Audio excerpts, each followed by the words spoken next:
Birds को जब लकवा हो रहा होता है तो हम लोग उसको डायग्नोज़ नहीं करते। 1 से 2 दिन में उसको डायग्नोज़ करना बहुत ज़रूरी है। अपने बर्ड्स पे नज़र रखें, वरना आपका बर्ड।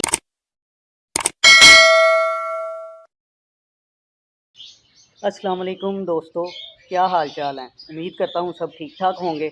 मैं हूँ आपका अपना दोस्त मुबीन अख्तर, पाकिस्तान के प्यारे शहर लाहौर से। आज हम बर्ड्स के लकवे पे बात करेंगे कि बर्ड्स को लकवा क्यों होता है और उसको बचाने के क्या क्या तरीके हैं, वो आज आपके साथ डिस्कस करेंगे। ठीक है, मेरे साथ रहिएगा। अच्छा जी, बर्ड्स की लकवे की निशानी सबसे पहले ये है कि वो अपनी गर्दन पे पंजे से ख़ारिश करना स्टार्ट कर देता है, जो कि हम लोगों को नहीं अंदाज़ा होता, न्यू फैंसियर्स को बिल्कुल भी नहीं अंदाज़ा होता कि बर्ड इस तरह से क्यों कर रहा है। उनको लगता है नॉर्मली जो है बर्ड ख़ारिश कर रहा है, लेकिन ऐसे बिल्कुल नहीं होता।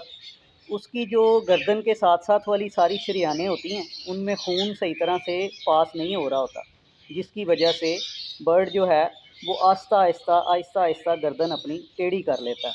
ठीक है, और जब उसका इलाज प्रॉपर तरीके से स्टार्ट ना किया जाए या उसको डायग्नोस ना किया जाए कि जी इसको लकवा हो रहा है कि नहीं, ठीक है, तो क्या होता है कि बर्ड बिल्कुल अपनी गर्दन टेढ़ी करके मोड़ लेता है और बाज़ टाइम जो है वो उड़ने की कोशिश करता है तो उल्टा, ऐसे उल्टा हो जाता है। ठीक है, और पंजे ऊपर करके तिरछा हो जाता है। तो उससे बचने के लिए 3 तरीके मैं आपको आज बताऊंगा। ठीक है, जो सबसे बेहतरीन तरीका है वो सबसे पहले बताऊंगा। इसी तरह ही तीनों तरीके आपके साथ डिस्कस करूंगा कि बर्ड के लकवे से बचने के कौन कौन से तरीके हैं, कि बर्ड को लकवे को डायग्नोज किस तरह से करना है। ठीक है जी, सबसे पहले तो आपने देखना है कि बर्ड जो है वो बैठ के सुस्त हो के पाँव से गर्दन पे ख़ारिश ना कर रहा हो। ठीक है, अगर इस तरह की फीलिंग नहीं भी आती तो बाज़ टाइम बर्ड जो है वो हल्की सी गर्दन इस तरह से टेढ़ी कर लेता है। ठीक है, तो टेढ़ी कर लेता है तो जब गर्दन उसकी टेढ़ी होना शुरू होती है तो एकदम से 2 से 3 दिनों में अगर उसका आप ट्रीटमेंट नहीं करते तो वो उसकी गर्दन बिल्कुल ही टेढ़ी हो जाती है, ना तो उससे फ्लाई होता है और ना ही उससे खाना खाया जाता है। तो फिर दोस्तों आपने उसके लिए करना क्या है, सबसे पहले तो उसको, अगर वो कॉलोनी में है या फ्लाई केज में है, तो आपने उसको बाहर निकाल लेना है। उसको बिल्कुल छोटे से केज में ले जाना है ताकि वो फ्लाई ना करने की कोशिश करे, वो ज़ख्मी ना हो जाए। ठीक है, तो उसको कोशिश करनी है कि आपने हैंड फीड करवानी है, क्योंकि उसका दाना वो बिल्कुल नहीं खा सकता। जब उसकी गर्दन बहुत ज़्यादा टर्न हो जाती है तो दाना बिल्कुल नहीं खा सकता। इसीलिए सबसे पहले फिर मैं वही बात करूँगा कि अगर आपने लकवे को डायग्नोस नहीं किया और वो 3 से 4 दिन इसी तरह बर्ड रहा, तो आपका बर्ड बिल्कुल उल्टा लेट जाएगा। ठीक है, तो उससे बचने के लिए आप लोगों ने उसको डायग्नोज लाजमी करना है कि आपको पता हो कि ये लकवे की शक्ल इख्तियार करने वाला है, तो मैं इसका ट्रीटमेंट स्टार्ट कर दूँ। तो मेरे भाइयों, ये साइड पे आपके साथ एक इंजेक्शन शेयर कर रहा हूँ, एक नहीं बल्कि 2 इंजेक्शन की तस्वीरें शेयर कर रहा हूँ। ये आपने इंजेक्शन इजीली ले लेने हैं, किसी भी मेडिकल स्टोर से इजीली मिल जाता है। ठीक है, तो इसको आपने डायरेक्ट जो है, जिस तरह हैंड फीड करवाते हैं, डायरेक्ट इस तरह से 2-2 ड्रॉप जो है, कोई भी एक इंजेक्शन इन दोनों में से मिल जाए, वो 2 ड्रॉप आपने अपने बर्ड को सुबह और शाम को देने हैं। इन दोनों में से जो मर्ज़ी आपको अवेलेबल हो, तो दोनों में से जो मर्ज़ी अवेलेबल हो वो ले लें और अपने बर्ड को डायरेक्ट 1 से 2 ड्रॉप सुबह, 1 से 2 ड्रॉप शाम को दें। अगर आपको ये इंजेक्शन नहीं मिलता, ठीक है, फिर आपने एक टैबलेट लेनी है नैरोबियन की, वो भी साइड पे मैं शो कर रहा हूँ। ठीक है, और एवियन कैप्सूल लेना है। ये दोनों चीज़ें आपस में मिक्स कर लेनी है। तो इसका जो है 4 खुराकें बनानी है आपने, एक गोली और एक कैप्सूल को आपस में मिक्स करके 1 सीसी इसमें पानी मिक्स कर लें।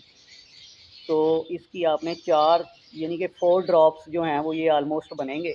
ठीक है, 4 नहीं बनते तो 8 ड्रॉप बन जाएंगे। उसी तरह से आपने ये 4 खुराकों के तौर पे देनी है, यानी सुबह शाम। इंशाल्लाह आपका बर्ड 2 से 3 दिन में बेहतरीन हो जाएगा। अगर आप लोगों को ये भी चीज़ें अवेलेबल नहीं होती, नैरोबॉन की गोली नहीं मिलती, ईवियन का कैप्सूल नहीं मिलता, तो फिर जो तीसरा देसी तरीका है वो आपने आज़माना है जी। ठीक है, मैंने खुद आज़माया है, वो भी आप लोगों ने आज़माना है कि घर में अगर आपका जैतून का तेल पड़ा हो, ठीक है, ईज़िली मिल जाता है, कोई सी भी छोटी सी बोतल जैतून के तेल की ले लें। अगर घर में नहीं है तो बाहर से बाज़ार से माशाल्लाह ले लें। ठीक है, उसके साथ आपने शहद मिक्स करना है। ठीक है, आधा चम्मच जैतून का तेल, आधा चम्मच शहद, ये मिक्स करके आपने सुबह शाम हैंड फीड की तरह ही इंजेक्शन से 1 सीसी सुबह 1 सीसी शाम को अपने बर्ड को जो है वो डायरेक्टली पिलाना है। आपका बर्ड इंशाल्लाह 3 से 4 दिन में ठीक हो जाएगा। मोस्टली होता क्या है, बेसिकली बर्ड जो होता है ना, वो लकवे की वजह से कमज़ोर बर्ड जो होता है उसको ठंड लग जाती है, ठीक है। वो ठंड की वजह से भी गर्दन टेढ़ी कर लेता है। सीधी हवा बाज़ टाइम पड़ती है, जैसे कि आजकल मौसम चेंज हो रहा है, ठीक है, तो लोगों ने एसी ऑन किए या फ़ैन ऑन किए हैं एकदम से, ठीक है, तो बाज़ छोटे बच्चे जो थोड़े से कमज़ोर होते हैं उनको सीधी जब हवा लगती है तो उनको लकवा हो जाता है, ठीक है। ये मतलब वायरस की शक्ल ही इख्तियार कर जाता है। तो ये आस्ता-आस्ता बढ़ता है 3 से 4 दिन, यानी अगर आपने पहले दूसरे दिन में डायग्नोस नहीं किया, तो ये 3 से 4 दिन में बर्ड की पूरी गर्दन जो है वो टेढ़ी कर देता है, जिससे बर्ड ना तो खा सकता है ना पी सकता है, जिसकी वजह से बर्ड बहुत ज़्यादा वीक हो जाता है, तो बर्ड आस्ता-आस्ता जो है वो मर जाता है। उम्मीद करता हूँ आप लोगों को वीडियो मेरी पसंद आई होगी। दुआओं में याद रखिएगा। जज़ाकल्लाह खैर।